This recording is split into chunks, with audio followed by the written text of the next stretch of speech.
interview with us, so I'm really happy to have him with me right now. NHL gamer, happy to be here. Thanks for having us. Okay, so I've got a couple of questions prepared from your feedback. I just want to go through them right now. Basically, it's my first time here at Gamescom. I have to say I'm pretty excited being here in this EA Business Lounge, which is pretty crazy for me, to be honest. But what about your Gamescom experience? Yeah, first time here for me as well. So far, it's been amazing. A lot of good feedback so far. Much like been here from the beta program. So overall, super excited. And I think one question that's pretty popular, we all know that ice hockey is not like the most popular sport all over Europe. If you were to compare like the European crowd with the American crowd about the NHL, what's your opinion on that? Yeah, I mean, good question. I think in both traditional and non-traditional markets, we have very passionate fans. They want very similar things from their experience. Highly engaging, highly authentic experiences, whether that's in offline modes or online modes. I think, I don't think it makes a difference. We still deliver that authenticity, the fun factor, just the speed, skill, and aggression of the sport.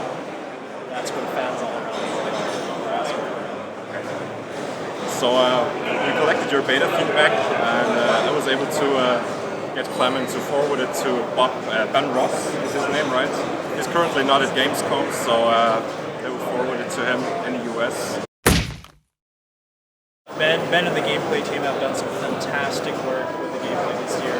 Really, it's, I think personally I've been on the franchise for 7 years. The most complete, the tightest, honest gameplay experience we've ever had. Whether it's skating, shooting, foundational pieces, we've touched all of that, plus the features and battles authentic early, so super fun this year. Then we got a few, let's say, more general questions about the series. A lot of fans were quite happy that the actual menu soundtrack returned to the game after 2 years of absence with the, I think, already classic menu music. Yep. And we were quite curious about how does the selection process work. Do you guys like to hear some of the artists and then you go ahead and say, okay, that would be a good fit for the game? Or yeah, actually, something very similar to that. So we try to have a kind of an interesting, more varied, soundtrack. As you said, like there are a lot of fans out there. Obviously, we have our own personal takes on what sounds good, but basically trying to have a more representative front-end music experience was definitely our goal. So looking at all genres across the board and trying to kind of bring in that experience. Okay. Then another question was, we all know that the NHL series is one of the more sophisticated games when it comes to the controls. Absolutely. I don't think there are as many games where you have so many power over the movements of your player. And then we heard one feedback from a long-time fan. He said that NHL 94 was one point where a lot of fans jumped into the series because the controls were just easy to handle. I think it was the 2 or 3 button layout. Yep. 94 was the year I was born, so I cannot tell you anything about that game, but the general question is, you had that approach with the anniversary mode in NHL 13. Yep. Do you think it would be worth taking another shot at these simplified controls to get more people involved into the game?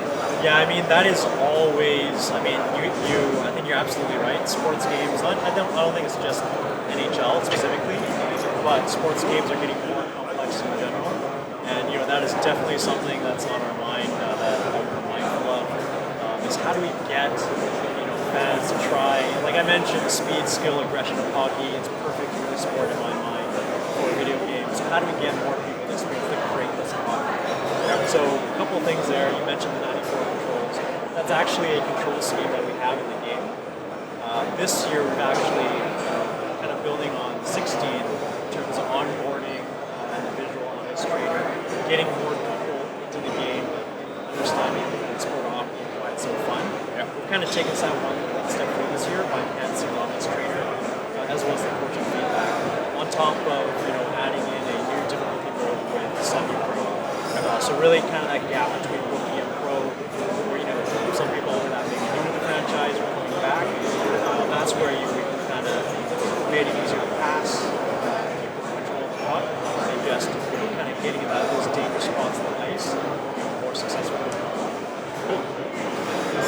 back to the ESHL news. I think NHL 10 was the last year when we had the possibility to play within multiple locker rooms. Yes. Yeah. And I think one reason, or the main reason to get rid of it, was that it was an unfair advantage in regards to the leaderboards. But a lot of fans are asking this time for line changes. Because if I take a look at the top teams, it's often the case that there are 8 to 10 players online at the same time. So 4 of them need to wait for the next game. But what about line changes? Do you think that's a possibility? Yeah, I mean, we've heard, understand where you're coming from, first of all. We've heard a lot of feedback around multiple dressing rooms, line changes. You know, we're always looking for ways to enhance the most competitive experience with esports hockey. You know, this year we focused, the piece we focused on was actually making it easier for people who aren't in clubs, perhaps, or maybe they're clubbing club games, allowing them to jump into a enhanced drop-in experience. So our fans will find that it's not really easier to find matches, but they're easy. It's easier to get into matches where you want to play as a forward, you want to play as defense, or goalie, and be able to jump straight into those games. So I think a lot of those kind of in between game moments will have that drop-in experience to be able to for you to find that quality match. Another question about the ESHL is about the goalies. If there is a delayed penalty, goalies need to leave the ice. But instead of them playing the 6th player, it's the CPU player. Absolutely. Which is kind of strange in my opinion. Yeah. So do you think that's a possibility which could be added in, or was there any reason to not do it at this point? Yeah, again, it's probably one of our top, I would argue top 10 most requested features. So it's interesting because we're actually assessing and taking a look at it. So while I can't commit to whether it's going to be in the game at launch, I can tell you we're taking a good long look at it. So there is a possibility it will be added with a future update for NHL 17? Possibility. Okay. Well, that sounds already like a great answer in my opinion, because if I go back and take a look at our tournament games, there are a lot of cases where the bots actually score the goal, which is a little unfortunate in the 6-6 tournament. Yeah, you're absolutely right. Completely. Cool. So next question, it's not only ESHL, but the game in general. There are a lot of leagues, we know that, but they are all set to the same button layout. They all look the same, even though they've changed a little in the current game. I think in 17 they were enhanced. One question was, what if there was some sort of library with, let's say, 15 to 20 different leagues, and one had the possibility to choose from them, and actually map them to the preferred box? Yeah, I think so. There are 2 points there. So first, I think, like I said before, I think the gameplay and animation teams have done an awesome, fantastic job on the leagues. I think where we face a challenge again is with kind of the complexity that we talked about before, because there are a lot of variety in the leagues. But I think the challenge is sometimes in the execution, understanding what buttons how it maps. So actually, onboarding has been a big focus. One of the ways we've enhanced the on experience here is actually having more contextual prompts, even teaching some of our more experienced users eventually what it takes that they go. So the second thing is we've actually kind of gone down that road with customization, which we haven't really talked a lot about. So in 16 we had a lot of player customization. This year we brought to a whole new level the team and arena creator, which for a lot of our esports fans are really happy with that. So it gives them an opportunity to brand their team and really express themselves on ice from day one. So with kind of the mapping piece, we've actually added 40 new goal celebrations this year. So that's 4-0. That's a lot of goal celebrations. I tell my man, there's nothing better than scoring a goal offline, and then rubbing into it. So we kind of taken that, kind of the more authentic celebrations to kind of over the top. Some ones being a handstand, one-arm push-ups, as well as the just the map you have the ability to map that to controller buttons and activate that. Hey NHL gamers, as you probably noticed, we ran into some technical difficulties during the interview. There was lots of background noise down in the EA Business Lounge. Lots of people were passing by the camera, so we weren't really able to filter out the audio. That's why we provided you with subtitles, so it's easy to understand what happened. And unfortunately, my camera decided to go into standby mode 3 minutes before the interview was over, so that means we missed another 3 questions. And I wanted to give you a short recap about what those were about. The first one was a question about the eSports aspect of the NHL series, because back in NHL 13 we had the so-called Challenge Series and this end-of-year tournament which took place at Las Vegas.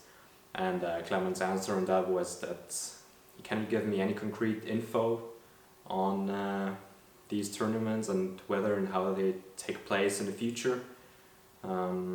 What he told me is that they have a good foundation of esports gaming with their popular EASHL platform.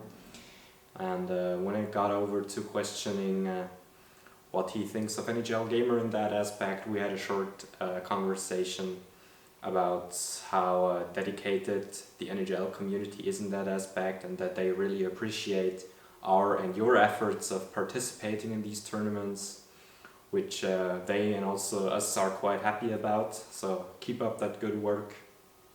And the last question was whether there is any possibility of cooperating with EA Sports in the future when it comes to taking out tournaments like we do. I mentioned an example of a so-called web API, which would allow us to directly fetch stats from the games we play from their servers, so you can finally skip taking screenshots and entering the stats manually. And then he said that they are always looking into ways of more efficiently cooperating with the community. So take that for whatever it is. We'll see how it turns out in the future. I was really happy to have this interview with Clement Kwong and his colleague Evan, which were both present in the EA Business Lounge when I entered it. Both of them were playing a game of NHL 17, so it was quite easy to meet them up and get to know each other. I appreciate it.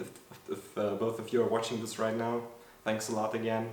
And as I said, I hope you enjoyed the interview. Give us a thumbs up, share it, and we'll hope to see you soon.